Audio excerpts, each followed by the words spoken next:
Hello everyone, welcome to Texmooth. इस video में हम डिस्कस करने वाले हैं जो अभी रिसेंटली नया पेंशन सिस्टम नोटिफाई किया गया है, that is unified pension system. उसके बारे में यूनिफाइड पेंशन सिस्टम अभी रिसेंटली 24 अगस्त 2024 में जो है नोटिफाई किया गया है गवर्नमेंट के थ्रू। तो उस यूनिफाइड पेंशन सिस्टम में आपको क्या क्या बेनिफिट मिलने वाले हैं, इन सब चीजों के बारे में आज हम इस वीडियो में डिस्कस करेंगे। और ये भी आपको बताएंगे कि आपको कौन सा पेंशन सिस्टम अब सेलेक्ट करना चाहिए, एनपीएस या फिर ये यूपीएस। इन सब चीजों के बारे में इस वीडियो में डिस्कस करने वाले हैं। तो चलिए जल्दी से वीडियो को स्टार्ट कर लेते हैं। सबसे पहले पेंशन सिस्टम आपका होता क्या है, इसके बारे में मैं एक समराइज वे में आपको बता देती हूँ। जब आप जॉब से रिटायर होते हैं या फिर एक गवर्नमेंट एम्प्लॉय जॉब से रिटायर होता है तो मंथली बेसिस पर उसको एक फिक्स्ड अमाउंट उसके अकाउंट में क्रेडिट किया जाता है, जिसको हम जनरल टर्म में जो है पेंशन बोलते हैं। ये जो पेंशन का अमाउंट है जो आपको दिया जाता है, ये किस हिसाब से दिया जाता है, कहाँ लिखा है कि आपको इतना पेंशन एम्प्लॉय को देना है, कौन से रेंज के एम्प्लॉय को कितना पेंशन मिलना चाहिए, तो इन सब चीजों के बारे में जिस डॉक्यूमेंट में लिखा जाता है वो आपका होता है एक pension system. Pension system already notify कर दिया गया होता है, जिसके अकॉर्डिंग गवर्नमेंट एम्प्लॉयज को या फिर प्राइवेट एम्प्लॉय को जो है पेंशन प्रोवाइड की जाती है। तो पहले जो था 2003 से पहले हमारा ओपीएस पेंशन सिस्टम होता था, that is old pension system हम जिसको कहते हैं, और 2003 से पहले ये होता था। 1 जनवरी 2004 को एक नया पेंशन सिस्टम आया जिसको हमने जो है एनपीएस का नाम दिया, नेशनल पेंशन सिस्टम। जब एनपीएस आया तो गवर्नमेंट एम्प्लॉयज या फिर एम्प्लॉय मैं कह सकती हूँ ज्यादा खुश नहीं थे उससे, क्योंकि उसमें क्या था कि एम्प्लॉय को भी कॉन्ट्रीब्यूशन देना पड़ता था, एम्प्लॉयर भी देता था, तब जाके फ्यूचर में रिटायरमेंट के बाद एम्प्लॉय पेंशन के लिए एलिजिबल हुआ करता था। जबकि ओल्ड पेंशन सिस्टम में ऐसा कुछ नहीं था, जो भी कंट्रीब्यूशन था वो सारा एम्प्लॉयर की तरफ से होता था। तो जब एनपीएस आया तो लोगों को बहुत ज्यादा नाराजगी हुई कि इस पेंशन सिस्टम को चेंज किया जाए या फिर हमारा जो पुराना पेंशन सिस्टम है उसे ही हमें वापस किया जाए। तो जब से ये लड़ाई लड़ते लड़ते लड़ते लड़ते 2004 टू टिल डेट अब एक नया पेंशन सिस्टम गवर्नमेंट ने नोटिफाई किया है जिसको हम यूपीएस कहते हैं, यूनिफाइड पेंशन सिस्टम। अब इस यूनिफाइड पेंशन सिस्टम में क्या क्या गवर्नमेंट ने आपको फैसिलिटीज दी है उसके बारे में एक बार डिस्कस कर लेते हैं। ये डिस्कशन इसलिए रेलिवेंट है ताकि आप ये डिसाइड कर पाए कि कौन सा पेंशन सिस्टम आपके लिए बेनिफिटेड है, यूपीएस या फिर एनपीएस। सबसे पहली बात, ये आपका नया पेंशन सिस्टम कब आया, दैट इज 24 अगस्त 2024। 24 अगस्त 2024 को इस नए पेंशन सिस्टम को जो है नोटिफाई किया गया है और ये आपका एप्लीकेबल होगा 1 अप्रैल 2025 के बाद। 1 अप्रैल 2025 के बाद आपको ये ऑप्शन दिया जाएगा कि आप जो है अब अपना पेंशन सिस्टम सिलेक्ट कर सकते हैं कि आप एनपीएस में जाएं या यूपीएस में जाएं, या फिर 1 अप्रैल 2005 के बाद जो नए एम्प्लॉयज अपॉइंट किए जा रहे हैं उनके ऊपर यूपीएस जो है एप्लीकेबल होगा। अब यूपीएस की अगर मैं फीचर्स की बात करूं तो ये आपका जो पेंशन सिस्टम है एनपीएस के कंपैरेटिव बहुत अच्छा है। ऐसा इसलिए क्योंकि इसमें सब नंबर 1 आपको मिल रहा है अश्योर्ड पेंशन, आपको एक फिक्स पेंशन का अमाउंट मिल रहा है कि इतना पेंशन तो हम आपको मंथली देंगे ही देंगे। वो कितना है आपके लिए, वो है आपका 50% of average basic salary drawn over the last 12 months before the superannuation for a minimum qualifying services of 25 years। इसका कहने का मतलब है कि हम आपको एश्योर्ड पेंशन देंगे। उसकी कैलकुलेशन हम कैसे करेंगे, आपने जब जिस मंथ में आप रिटायर हो रहे हैं उस मंथ से पहले के जो आपके 12 महीने हैं हम उसकी बेसिक सैलरी निकालेंगे, उसको हम टोटल करेंगे, उसका एक एवरेज पार्ट निकालेंगे, उस एवरेज पार्ट को हम जो है 50% निकाल लेंगे उस एवरेज पार्ट का, उतनी आपको पेंशन मंथली एश्योर्ड पेंशन आपको आपके अकाउंट में रिसीव होगी ही under this UPS pension system. अगर मैं एक एग्जांपल की बात करूं, लेट सपोज मिस्टर ए है, ठीक है, उसकी जो एवरेज सैलरी थी जिस दिन वो रिटायर हुआ उससे पहले के 12 महीने की जो उसकी एवरेज सैलरी थी वो हुआ करती थी 50,000 पर मंथ। मैंने यहाँ पे एक फिक्स्ड अमाउंट लिया है जस्ट फॉर इजियर कैलकुलेशन। आप जरूरी नहीं है ये अमाउंट आपका फिक्स्ड हो, क्योंकि हर मंथ आपकी सैलरी जो है चेंज हो सकती है, ठीक है। आपको क्या लेना है, अपनी जिस टाइम पे आप रिटायर होने वाले हैं उससे पहले के 12 महीने की एक सैलरी ले लेनी है, 12 महीने की, हर महीने की आपको एक बेसिक पे लेनी है। उस बेसिक पे को लेने के बाद आपको उसका एवरेज निकालना है, उसको ऐड करके 12 महीने की सैलरीज को और डिवाइडेड बाय 12। जब आप उसको डिवाइडेड बाय 12 करेंगे तो आपका जो अमाउंट निकल के आएगा, जो हमारा करंट एग्जांपल है उसमें मेरा जो अमाउंट निकल के आया वो 50,000 ही आया, क्योंकि बट ऑब्वियस सी बात है 50,000 को अगर मैं मल्टीप्लाई करूंगी 12 से और डिवाइड करूंगी 12 से तो 50,000 अमाउंट ही आपका निकल के आएगा। तो उस 50,000 अमाउंट को आपको जो है 50% कर लेना है, दैट इज 25,000। तो 25,000 रुपीज पर मंथ पेंशन आपको मिलेगी ही मिलेगी, ये एश्योरेंस आपको दी जाती है यूनिफाइड पेंशन प्लान में, यूनिफाइड पेंशन स्कीम में। ठीक है, दूसरी बात इसमें यह भी कही गई कि आप अगर 25 इयर्स सर्विसेज को कंप्लीट कर लेते हैं तब आप इस 50% पेंशन के लिए एलिजिबल है। अगर आप मान लीजिए 23rd ईयर में या 22 ईयर में या 21 ईयर में अगर आप रिटायर हो रहे हैं अपनी सर्विसेज रेंडर्ड के, तो आपको हम 50% नहीं देंगे। उस केस में आप क्या करना, अपना प्रोपोर्शनेट कैलकुलेट कर लेना कि इस 50% के अकॉर्डिंग आपका उस ईयर में कितना बनता है, उसके अकॉर्डिंग आपको जो है आपकी पेंशन मिलेगी। इसको मैं एक एग्जाम्पल के साथ अभी आपको समझाने वाली हूँ। इसके साथ साथ उन्होंने ये भी कहा कि मान लीजिए आप जो है 10 साल की सर्विसेज से भी पहले रिटायर हो जाते हैं तो आपको जो है किसी भी तरीके की कोई पेंशन नहीं मिलेगी, क्योंकि यहाँ पर जो पीरियड नोटिफाई किया गया यूपीएस सिस्टम के अंदर वो किया गया 10 ईयर्स से लेकर 25 ईयर्स। 10 ईयर्स से कम अगर आपने सर्विसेज रेंडर करी है तो आपको कोई पेंशन नहीं मिलेगी। 10 ईयर्स के बाद अगर आप रिटायर होते हैं तो 10 से 25 के बीच में जिस भी ईयर में आप रिटायर होंगे उसमें आप प्रोपोर्शनल बेस पे अपनी पेंशन निकाल लीजिए, और अगर आप 25 ईयर सर्विसेज कंप्लीट करके रिटायर हो रहे हैं तो आपको मिलेगी 50% पेंशन। जिस तरीके से मैंने अभी कैलकुलेट करने के लिए बताया उसी तरीके से। तो अब इस पूरे सिनारियो को जो है एक एग्जाम्पल के साथ मैं समझा देती हूँ फिर से। लेट्स सपोज मिस्टर एक्स है, ठीक है, ये आप जो है रिटायर हो रहे हैं, कब हो रहे हैं, लेट्स सपोज ये रिटायर होते हैं आपके 2050 में। मैंने ये 2050 यहाँ पे इसलिए लिया है क्योंकि 2025 में ये स्कीम आई है आपकी। मैं ये मान के चल रही हूँ कि 25 इयर्स की सर्विसेज उन्होंने रेंडर्ड करी है और वो 2050 में जाके जो है रिटायर होंगे। अब जब वो रिटायर हो रहे हैं तो रिटायरमेंट से पहले के जो 12 मंथ्स है उसकी हम सैलरी एक बार देख लेते हैं। इन 12 मंथ्स में अगर मैं सैलरी आपको बोलूं तो मेरे हिसाब से मान लीजिए इनकी जो है 50,000 जो है हर मंथ की सैलरी है। तो जब मैं इनकी पेंशन कैलकुलेट करूंगी तो वो किस तरीके से करूंगी, 50-50 उनकी पूरी 12 महीने की सैलरी है तो हमारी कितनी हो गई यहाँ पे 50,000 मल्टीप्लाई बाय 12। तो मल्टीप्लाई बाय 12 बनने करने के बाद आपकी जो फिगर आएगी दैट इज 6 लाख रुपीस। अब आपको इसको एवरेज निकालना है डिवाइडेड बाय 12 करके, तो हमारी सेम फिगर यहाँ पे ड्राइव होगी दैट इज 50,000 रुपीज। तो इस 50,000 का 50% इनको मिलेगा पेंशन दैट इज 25,000 रुपीज। तो 25,000 हर महीने मिस्टर एक्स को मिलेंगे अपनी रिटायरमेंट के बाद। ये तो जब है जब वो अगर 25 साल की पूरी सर्विसेज अपनी जो है रेंडर करते हैं। तो सेम एग्जांपल में मान लीजिए जो मिस्टर एक्स है, मिस्टर एक्स जो है रिटायर हो गए हैं अपनी 20 इयर्स की सर्विसेज को रेंडर करके। ठीक है, 20 इयर्स उन्होंने काम किया है, उसके बाद जो है रिटायरमेंट उन्होंने ले ली। तो 20 इयर्स के केस में वो कहते हैं कि आपको जो है प्रोपोर्शनेट बेस पे कैलकुलेट करना है कि आपको कितनी जो है सैलरी मिलेगी। 20 इयर्स के केस में उनको कितनी मिलेगी, इनका जो लमसम है वही मान के चलती हूँ कि मैं इनकी 50,000 इनकी एवरेज सैलरी बन के आ रही है। तो 50,000 के ऊपर कितनी पेंशन इनको मिलेगी, तो 50 इयर्स का मेरे को निकाल लेना है प्रोपोर्शनेट आप किस तरीके से निकालेंगे, वो आपका बेसिक मैथमेटिक्स का रूल होता है कि अगर आपने 25 इयर्स को काम किया है तो आपको मिल रही है 50%। ठीक है, अगर आप यही 20 इयर्स काम करेंगे तो आपको मिलेगी कितनी, 50 डिवाइडेड बाय 25 इंटू 20। तो इस तरीके से आप मैथमेटिक्स को यूज करके इस कैलकुलेशन को कर सकते हैं, या फिर सीधा सा है जितने ईयर आपने रेंडर करे हैं सर्विसेज के उसको आप जो है डबल कर दीजिए। जब आप डबल करेंगे तो वो रेशो जो है आपको निकल के आ जाएगी। तो हमारे पास जो है 20 इयर्स मैंने काम किया है तो मेरे यहाँ पे कितनी हो गई 40%। ठीक है, तो इस 50,000 का 40% अगर मैं निकालूंगी तो कितनी मेरी पेंशन हो गई, 20,000 पर मंथ जो है पेंशन मिलेगी मिस्टर एक्स को अगर वो 20 इयर्स सर्विसेज रेंडर करते हैं। तो यही अगर मिस्टर एक्स 25 इयर्स की सर्विसेज रेंडर करते हैं तो उनको मिल रही थी 25,000 की पेंशन। सेम एज अगर मान लीजिए वो 15 इयर्स में ही रिटायर हो जाते हैं मिस्टर एक्स तो उनको पेंशन कितनी मिलेगी, इसका हम फिर से प्रोपोर्शनेट निकाल लेंगे that is 50 divided by 25 multiply by 15। या फिर मैंने जो आपको सिंपल सा रूल बताया 15 का आप डबल कर दीजिए दैट इज 30%। 30% आप निकाल लीजिए अपने 50,000 रुपीज का।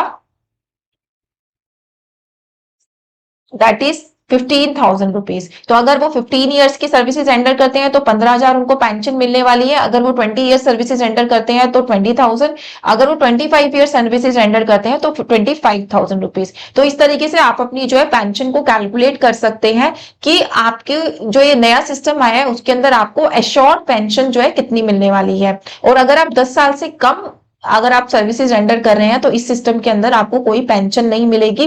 और हाँ, अगर आप 10 साल से ज्यादा तो सर्विसेज रेंडर कर रहे हैं बट आपका जो अमाउंट है पेंशन का वो अगर 10,000 से भी कम कैलकुलेट कर होके आ रहा है तो आपको मिनिमम 10,000 रुपीज तो मिलेंगे ही मिलेंगे इस पेंशन स्कीम के अंदर। इसके बारे में भी यहाँ पे लिखा गया है, pension in case service period between 10 and 25 years. In this situation, the pension amount is proportionately reduced for service period between 10 to 25 years with the minimum guaranteed pension of rupees 10,000. मान लीजिए आपकी जो सैलरी है वो मान लीजिए 15,000 rupees है। तो हम अभी तक 50,000 का एग्जांपल ले रहे थे। मान लो कि आपकी जो सैलरी है वो है ही 15,000 रुपीज। तो 15,000 रुपीज की सैलरी में अगर आप पूरे 25 ईयर्स भी सर्विसेज रेंडर करते हैं तो 15,000 का अगर मैं 50% करती हूँ तो आपकी जो पेंशन बनती है टेक्निकली वो बनती है 7,500। तो लॉ में ये कहा गया है कि आपको मिनिमम पेंशन हम 10,000 रुपीज तो देंगे ही देंगे। 7,500 अगर आपकी 10,000 से कम बन रही है तो मिनिमम अमाउंट आपका 10,000 रुपीज होगा ही होगा। तो ये दोनों पॉइंट समझ में आ गए कि कितना आपको एश्योर्ड पेंशन यहाँ पे मिलने वाली है। और आपको प्रोपोर्शनेट कैलकुलेट कैसे करना है, सिंपल सा फंडा है, जितने साल आपने रेंडर करे हैं या तो आप उसको डबल कर दीजिए या फिर जिस तरीके से मैंने यहाँ पे कैलकुलेट करके दिखाया आप उस तरीके से भी कैलकुलेट कर सकते हैं। Now come to the next point. Next उन्होंने आपको एश्योरेंस दी है इस न्यू पेंशन स्कीम में कि आपको जो फैमिली पेंशन है, फैमिली पेंशन आपको 60% मिलेगी। किस चीज का 60%? जो लास्ट पेंशन मिली है डेथ से पहले, मतलब आपका जो कोई फैमिली पर्सन है उसको पेंशन ऑलरेडी मिल रही थी, ठीक है, उसकी डेथ के बाद आपको अब उसके अगेंस्ट फैमिली पेंशन मिलती है। तो फैमिली पेंशन आपको कितनी मिलेगी? जितनी उसको डेथ से पहले मिली थी, लास्ट मंथ में जो उसको पेंशन मिली थी उसका 60%। तो इसमें भी एक एग्जांपल के साथ अगर मैं बताऊं तो लेट सपोज मिस्टर जेड है। मिस्टर जेड को जो पेंशन मिलती थी वो 25,000 पर मंथ मिलती थी बिफोर पासिंग अवे। जब उनकी डेथ हुई उससे पहले उनको 25,000 रुपए पर मंथ उनको जो है पेंशन मिलती थी।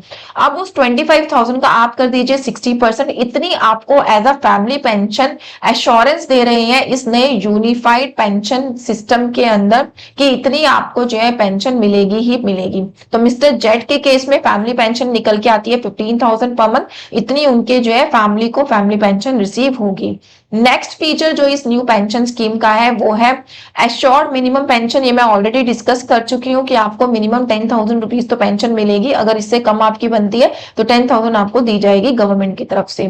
प्लस इन्होंने ये भी आपको एश्योरिटी दी कि इतना ही अमाउंट हम नहीं देंगे, इसके साथ साथ उस पे जो इन्फ्लेशन इंडेक्सेशन है वो भी हम कैलकुलेट करेंगे, उसके अकॉर्डिंग आपकी पेंशन को इन्फ्लेशन के अकॉर्डिंग बढ़ाकर जो है आपके अकाउंट में क्रेडिट किया जाएगा। अब बात आती है लमसम पेमेंट एट सुपर एनुएशन। जब हम रिटायर होते हैं तो रिटायरमेंट के टाइम पर जो है कुछ अमाउंट का तो हम जो है पेंशन कन्वर्जन करा लेते हैं, कुछ अमाउंट हमें जो है लमसम विड्रॉल का जो है ऑप्शन दिया जाता है। एनपीएस में जो ये होता था वो होता था कि आपको 60% जो है आपकी कम्यूटेड और 40% जो है अनकम्यूटेड, यानी कि आपको फर्दर इन्वेस्ट करनी होती थी इक्विटी फंड्स में, जो है उसमें फंड्स डिसाइडेड होते थे, आपको उसमें इन्वेस्ट करना होता था और उसके बाद उसके अकॉर्डिंग आपको जो है हर महीने पेंशन दी जाती थी एनपीएस के अंदर। बट यूपीएस में क्या लाया गया कि आपको जो है लमसम पेमेंट कितनी मिलेगी सुपर एनुएशन के टाइम पर, in addition to assured pension and gratuity, आपको ग्रेजुटी भी मिलेगी और पेंशन भी मिलेगा। इसके अलावा जो सुपर एनुएशन का अमाउंट मिलने वाला है आपको at the time of your retirement वो कितना होगा? Upon superannuation, employee receive a lump sum payment in addition to gratuity. This payment is calculated as 1/10 of the monthly emoluments, यानी कि basic pay plus dearness allow for every completed 6 month of services। ये कह रहे हैं कि जितने भी साल आपने काम किया है उन सालों में हर 6 महीने को आप एक साल काउंट करके चलो, ठीक है, तो उतने जो ईयर्स है उतने ईयर्स को आप मल्टीप्लाई कर दीजिए 1/10 ऑफ योर बेसिक पे प्लस डियरेंस अलाउंस। इसके अकॉर्डिंग आपको जो है सुपर एनुएशन या फिर सुपर एनुएशन फंड जो है हम आपको अपनी तरफ से प्रोवाइड करेंगे। तो इसको भी अगर मैं एक एग्जांपल के साथ समझूं, लेट्स सपोज मिस्टर जेड है, ठीक है, मिस्टर जेड है। मिस्टर जेड जब रिटायर हुए तो रिटायरमेंट उन्होंने कब ली? 25 ईयर्स। लेट सपोज उन्होंने जो है 25 ईयर्स की सर्विसेज रेंडर करी है, 25 ईयर बाद वो जो है रिटायर हो रहे हैं। और जब वो रिटायर हुए तब उनकी जो बेसिक पे प्लस डियरेंस अलाउंस था वो अगेन मैं काउंट कर लेती हूँ कि उनका जो था है 50,000 रुपीज, 50,000 उनका था। अब उन्होंने क्योंकि 25 ईयर सर्विसेज रेंडर करी है और ये लिखा गया है पेंशन सिस्टम में कि आपको हर 6 महीने को 1 ईयर जो है काउंट करके चलना है, तो आप सीधा सीधा जितना ईयर उन्होंने सर्विसेज रेंडर करी है अगर उसको डबल कर देंगे तो आपके ईयर्स निकल के आ जाएंगे इस कैलकुलेशन के लिए। तो 25 ईयर्स का यहाँ पे मतलब क्या हो गया? 50 ईयर्स, क्योंकि 1 ईयर में आपके 2 ईयर काउंट हो गए, हर 6 मंथ को ये जो है 1 ईयर को काउंट कर रहे हैं। तो 50 ईयर्स इन्होंने सर्विसेज रेंडर करी है फॉर दिस कैलकुलेशन और 50,000 उनको जो है मिलता था डीए प्लस बेसिक पे, ठीक है। तो इसका 1/10 multiply by your number of years जो आपने रेंडर करे हैं सर्विसेज में, तो ये कितना अमाउंट हो जाएगा आपका सुपर एनुएशन का? 50,000 divided by 10 multiply by 50 years, तो ये आपका हो गया 2,50,000 रुपीज। तो जब आप रिटायर होंगे इतना अमाउंट तो हम आपको एज अ सुपर एनुएशन फंड देंगे। इसके अलावा आपको मंथली पेंशन दी जाएगी जो अभी हमने डिस्कस करी एश्योर्ड, प्लस आपको दिया जाएगा ग्रेजुटी का अमाउंट, ठीक है। तो ये आपको दिया जाएगा इस नए पेंशन फंड के अंदर। नेक्स्ट जो फीचर है इस पेंशन फंड का वो ये है इन्वेस्टमेंट से रिलेटेड। इसमें भी एम्प्लॉय भी कंट्रीब्यूट करेगा, एम्प्लॉयर भी कंट्रीब्यूट करेगा। एम्प्लॉय करेगा 10% ऑफ देयर बेसिक पे एंड डीए एंड एम्प्लॉयर करेगा इस फंड के अंदर 18.5% कॉन्ट्रीब्यूशन। जबकि जो आपका लास्ट पेंशन सिस्टम था नेशनल पेंशन सिस्टम एनपीएस, उसमें जो कॉन्ट्रीब्यूशन का अमाउंट था वो होता था 14%। 14% से पहले ये 10% हुआ करता था, अभी रिसेंटली 14% किया गया था। बट इस नए पेंशन सिस्टम में इस अमाउंट को बढ़ाकर और ज्यादा कर दिया गया है 18.5% की। एम्प्लॉय करेगा कंट्रीब्यूट 10%, एम्प्लॉय करेगा 18.5% और इसके अकॉर्डिंग आपको जो है पेंशन दी जाएगी, ठीक है। Shifting option from NPS to UPS, आपको कब ये ऑप्शन मिलेगा कि आप एनपीएस से यूपीएस में शिफ्ट हो सकते हो?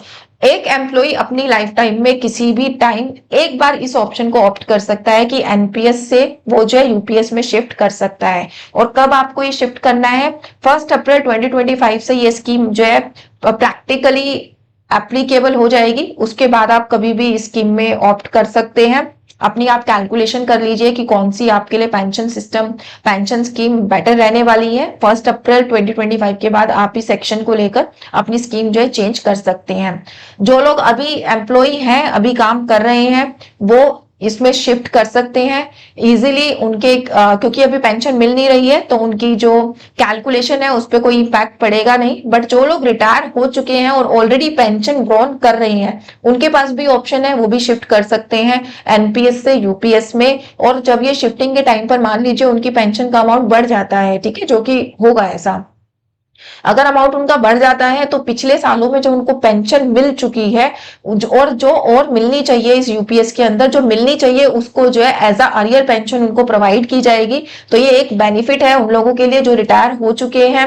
वो आज ही बैठ के अपनी कैलकुलेशन करिए कि यूपीएस में जाने पर उनको बेनिफिट होता है या नहीं होता। अगर होता है तो प्लीज शिफ्ट कर लीजिए, क्योंकि पहले वाले सालों की भी जो पेंशन बढ़ के मिलनी थी आपको, उसके भी आपको अर्लियर अमाउंट मिला जाएगा, वो भी विद इंटरेस्ट गवर्नमेंट आपको प्रोवाइड करेगी वो बढ़ा हुआ अमाउंट।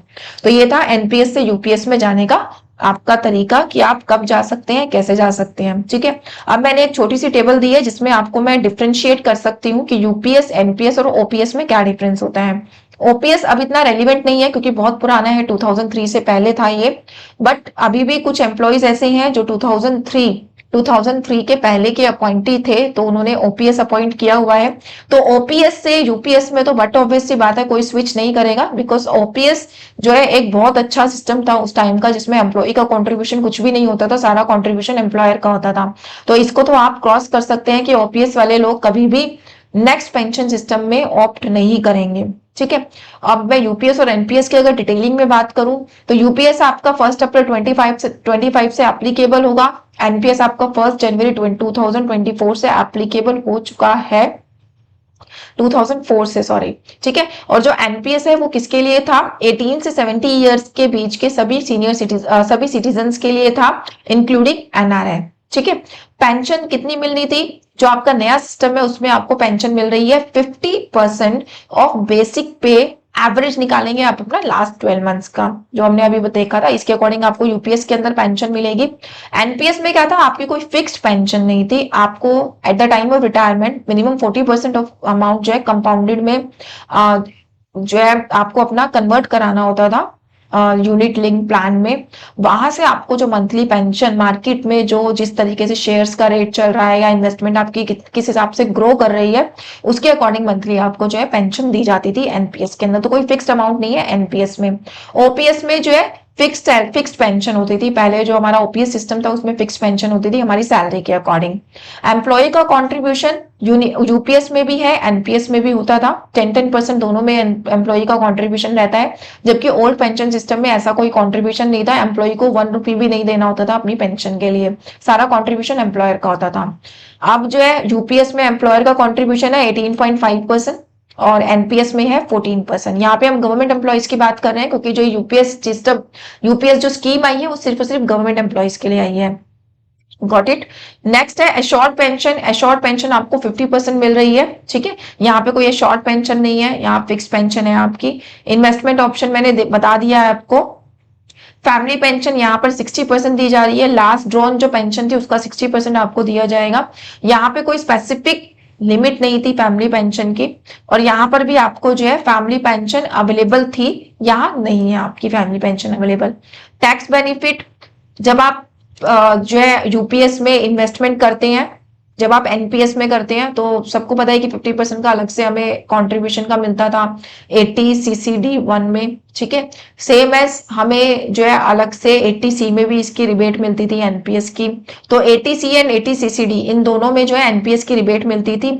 सेम एज यूपीएस के अंदर भी आपको ये रिबेट प्रोवाइड की जाएगी, बट ओल्ड पेंशन स्कीम में ऐसी कोई रिबेट नहीं है क्योंकि आपने उस टाइम पे एम्प्लॉय ने कोई कॉन्ट्रीब्यूशन ही नहीं किया, ठीक है। रिस्क फैक्टर, ये आपका रिस्क फ्री है क्योंकि यहाँ पे आपकी कोई मार्केट में कोई इन्वेस्टमेंट नहीं होने वाली है। यहाँ पे आपका रिस्क फैक्टर था एनपीएस के अंदर क्योंकि जो आप अपनी पेंशन अनकंपाउंडेड पेंशन जो आप आगे फर्दर लिंक प्लान में इन्वेस्ट करते थे तो वो जो पेंशन है वो आपके मार्केट सिनेरियो पे डिपेंड करती थी कि मार्केट में क्या रेट चल रहा है, ठीक है। तो यहाँ पे रिस्क फैक्टर था, यूपीएस में किसी भी तरीके का कोई रिस्क फैक्टर आपका जो है नहीं है। लमसम बेनिफिट आपको कितना मिल रहा है, यहाँ पे 1/10 ऑफ मंथली सुपर एनुएशन का मैंने अभी आपको बताया था कि 1/10 ऑफ मंथली एमोल्यूमेंट्स यानी कि डीए प्लस आपका बेसिक पे for average 6 month of services.